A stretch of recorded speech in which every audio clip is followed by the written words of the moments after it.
रास्ते में हमें कोई दिक्कत पेश ना आई। इनफादूस और दूसरे सरदारों की मौजूदगी की वजह से ना हमें किसी ने टोका और ना हम इधर उधर भटके। तेज तेज चलते हुए हम घंटा भर में चिमटे की शक्ल की पहाड़ी के दामन में पहुंच गए। उस वक्त ग्रहण खत्म होने को था और पहाड़ी पर हर तरफ सिपाहियों की टोलियां हैरान खड़ी चांद को देख रही थी। इनफादूस हमें पहाड़ी की चोटी पर ले गया जहां बहुत से झोंपड़े बने हुए थे। हमें एक झोंपड़े में ठहराया गया और हम ये देखकर हैरान रह गए कि हमारा वो सामान जो लू में रह गया था वहाँ मौजूद है। यहाँ तक कि गुट की पतलून भी करीने से तय की हुई रखी थी। इनफादूस ने कहा, मैंने अपने आदमियों से कह दिया था कि आप लोगों की चीजें उठाकर यहाँ ले आए। गुट पतलून पर इस तरह झपटा जैसे कोई भूखा खाने पर टूट पड़ता है। इनफादूस ने बहुत कहा कि हुजूर अपनी टांगे हमसे न छुपाइए, लेकिन गुट ने पतलून पहन कर ही दम लिया। कहने लगा, ये मेरी टांगे हैं, कोई सर्कस का तमाशा नहीं। जाते जाते इनफादूस ने कहा, अब आप आराम फरमाइए। मैंने फौज को हुक्म दे दिया है कि कल सुबह सवेरे एक जगह जमा हो जाए, मैं और अंगूसी सिपाहियों के सामने तकरीर करेंगे। सुबह उठकर हमने सिपाहियों को एक जगह जमा होते देखा। कोई 20,000 सिपाही थे। मुझे लड़ाई भड़ाई से नफरत है, लेकिन इस मंजर को देखकर मेरे दिल में भी जोश भर गया। सबसे पहले इनफादूस ने तकरीर करी और सिपाहियों को बताया कि अंगूसी कौन है और उसे बादशाह बनने का हक क्यों हासिल है। उससे तवाला के जुल्म सितम का जिक्र किया और हमारी तिलस्मी कुव्वतों की तारीफ की। उसके बाद अंगूसी तकरीर करने खड़ा हुआ और उसने ऐसा समा बांधा कि हजारों के मजमे को अपने बस में कर लिया। उसे शुरू में इनफादूस की बातें दोहराई और आखिर में कहा, अब तुम समझ गए होंगे कि ये लड़ाई किस मकसद के लिए लड़ी जा रही है। यह सच और झूठ, इंसाफ और जुल्म के दरमियान लड़ाई है। तुम खुद ही फैसला करो कि तुम मेरा साथ दोगे या नहीं। सरदारों, अफसरों, सिपाहियों, ये फैसले की घड़ी है, बताओ तुम किसके साथ हो। सब सिपाहियों और अफसरों ने एक जबान होकर जवाब दिया, हम तुम्हारे साथ हैं। अंगूसी ने कहा, तुमने अच्छा फैसला किया। ये गोरे लोग भी जिन्होंने कल रात चांद को बुझा दिया था मेरे साथ हैं। अगर हम बहादुरी से लड़े तो कोई वजह नहीं कि हमें फतह हासिल ना हो। मैं वादा करता हूँ कि अगर हम जीत गए तो मैं तुम्हें माला माल कर दूंगा। इसके अलावा इन तमाम डरावनी और खूनी रस्मों को खत्म कर दूंगा जो हमारे मुल्क में राइज हैं। हर आदमी के साथ इंसाफ किया जाएगा और अगर हम हार गए तो मैं इस पहाड़ी पर लड़ते लड़ते अपनी जान दे दूंगा, लेकिन मैदान छोड़कर नहीं भागूंगा। क्या तुम लोग भी मेरी तरह लड़ने मरने के लिए तैयार हो? सिपाहियों ने उछल उछल कर नारे लगाए, हम तैयार हैं, हम तैयार हैं। जब सिपाही वफादारी का हल्फ उठा चुके तो जलसा खत्म हो गया और हम, अंगूसी और बाकी सरदार आपस में मशवरा करने लगे। हमारे पास 20,000 सिपाही थे और हमें अंदाजा था कि तवाला 30-35 हजार फौज मैदान में ला सकता है। हम चूंकि ऊंची जगह पर थे इसलिए लू की सारी आबादी को देख सकते थे। वहाँ फौज के दस्ते जमा हो रहे थे और हर तरफ हरकारे दौड़ाए जा रहे थे ताकि दूसरी जगहों से भी फौज आ जाए। इनफादूस ने कहा, मेरा ख्याल है लड़ाई कल शुरू होगी। तवाला ने दूसरी जगहों से भी फौज मंगवाई है जो आज रात किसी वक्त लू पहुंच जाएगी। गालिबन कल सुबह वो 40,000 फौज लेकर हम पर हमला करेगा। इनफादूस की बात सच साबित हुई। उस दिन तवाला ने हमला ना किया। हम अपने बचाव की तैयारी करते रहे। हमने पहाड़ी की तरफ आने वाले रास्तों पर बड़े बड़े पत्थर डालकर रुकावटें खड़ी कर दी और फौज के दस्तों को जगह जगह तैनात कर दिया। शाम को कुछ देर सुस्ताने के बाद हम फिर देखभाल करने निकल गए। रात का ज्यादा हिस्सा इसी भाग दौड़ और खबरदार और जागते रहो कहने सुनने में गुजरा। सुबह से कोई 2 घंटे पहले हम जरा कमर सीधी करने लेट गए। हमारी आंख लग गई थी कि इनफादूस ने आकर जगा दिया। कहने लगा, उठो, तवाला की फौज हमारी तरफ आ रही है। हमने उठकर जिरे पहनी, पिस्तौल कमर से लगाए और बाहर निकल गए। उस वक्त सर हेनरी का हुलिया देखने से ताल्लुक रखता था। एक हाथ में ढाल, दूसरे हाथ में कुल्हाड़ा, जिरा के ऊपर चीते की खाल की जैकेट, कमर में खंजर और पिस्तौल लगे हुए और सर पर शतरमुर्ख के काले परों की कुल गई। वो कोई ककवान सरदार मालूम हो रहा था। लू से बाहर निकलकर तवाला की फौज 3 हिस्सों में बट गई। हर हिस्से में कोई 12,000 आदमी होंगे। इनफादूस ने कहा, ये हम पर 3 तरफ से हमला करेंगे। ये कोई अच्छी खबर ना थी। हमें अपनी फौज 3 तरफ फैलानी पड़ी। चौथी सिमत की हमें फिक्र ना थी क्योंकि उस तरफ ढलान थी। उस पर चढ़ना बहुत मुश्किल था। दाएं बाएं भी हमारी फौजें ऊंची ऊंची जगहों पर थीं और उन तक पहुंचना आसान न था। अलबत्ता बीच में मैदान खासी दूर तक फैला हुआ था और हमारे पास अपना बचाव करने की जगह कम थी। ये भी खतरा था कि उधर अगर हमें पीछे हटना पड़ा तो दुश्मन हमारे दाहिने और बाएं बाजू की फौज पर पीछे से भी हमला ना कर दे। हम तीनों हिस्सों पर अपनी अपनी जगह पर पहुंच गए तो हमला शुरू हुआ।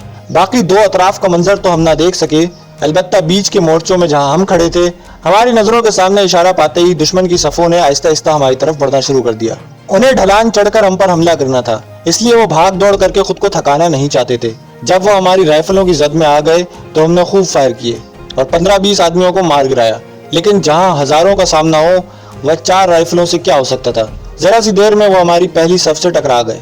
अब राइफलें चलाने की कोई तुक ना थी क्योंकि इस तरह हमारे आदमियों के मरने का भी खतरा था। नेज़ों के ढालों से टकराने और सिपाहियों की हल्लड़ मचाने से मैदान और पहाड़ी गूंज उठी।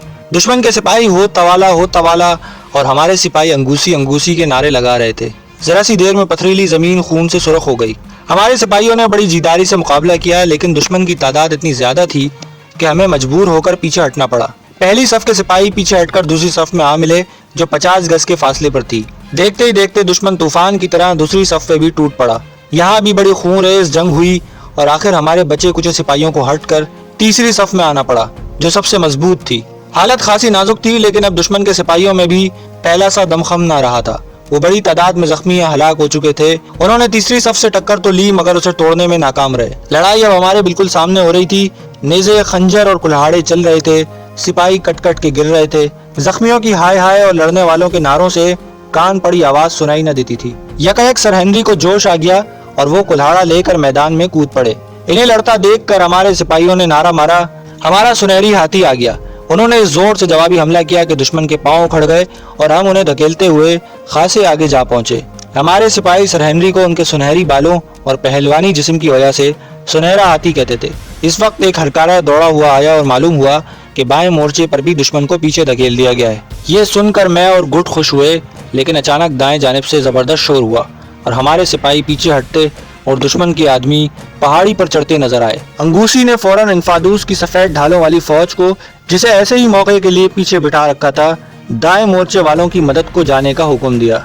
बदकिस्मती से मैं और गुट उनके सामने खड़े थे। वो जो अचानक उठकर दौड़े तो हम दोनों भी इस रेले में आकर दाएं मोर्चों की तरफ चले गए। मेरा लड़ाई में हिस्सा लेने का कोई इरादा ना था, लेकिन अब बचने की कोई सूरत ना थी। मेरे चारों तरफ ढालों से ढालें टकरा रही थीं और नेज़े फेंके जा रहे थे। मैं हक्का बक्का खड़ा इधर उधर देख रहा था कि दुश्मन का एक हट्टा कट्टा 6 फुट का जवान खून में भीगा हुआ नेज़ा हिलाता हुआ मेरी तरफ झपटा। मुझे और तो कुछ नहीं सूझी, एकदम जमीन पर लेट गया। वो इतनी तेजी से मेरी तरफ झपटा था कि रुक न सका और मुझसे टकरा कर आगे जा गिरा। मैंने फौरन पिस्तौल से उसका काम तमाम कर दिया। उसी वक्त मेरे सर पर कोई चीज लगी और मैं बेहोश हो गया। जब मुझे होश आया तो क्या देखता हूँ कि गुड पास बैठा मेरे मुंह पर पानी के छींटे दे रहा है। मैंने आंखें खोली तो वो बोला, क्या हाल है? मैं उठ बैठा और बोला, मालूम तो ठीक ही होता है। गुड ने कहा, जब मैंने देखा कि सिपाही तुम्हें उठाकर ला रहे हैं तो मेरा दिल धक से रह गया। मैंने सोचा, लो अपना यार तो अल्लाह को प्यारा हुआ। मुझे किसने मारा था और लड़ाई का क्या अंजाम हुआ? मैंने पूछा। गुड बोला, तुम्हारे सर पर किसी ने ढाल मार दी थी।